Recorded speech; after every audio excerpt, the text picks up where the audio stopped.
ODD6 comme l'ensemble des ODD, c'est une promesse menacée.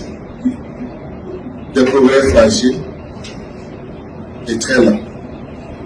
Dans la mesure où si nous prenons le cas de notre pays, malgré la fragilité du contexte sécuritaire, les personnes déplacées internes qui viennent accroître dans les centres urbains les besoins d'accès à l'eau potable et à l'hygiène et assainissement, le gouvernement a fait beaucoup d'efforts.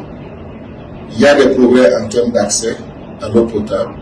Nous avoisinons donc les 74-76% en 2022.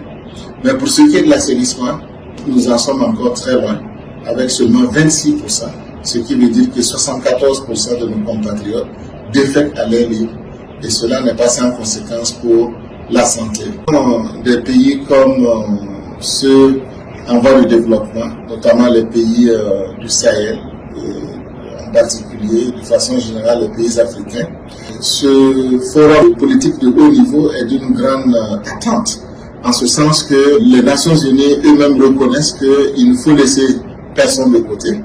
Ne laisser personne de côté signifie qu'il doit y avoir une solidarité agissante au niveau international qui fait que les plus forts, les plus aisés, les plus nantis viennent en aide aux populations les plus démunies. Et surtout, nous qui sommes au Sahel et qui devons faire face aux défis sécuritaires et aussi aux besoins de satisfaire donc l'accès aux services sociaux de base de nos populations.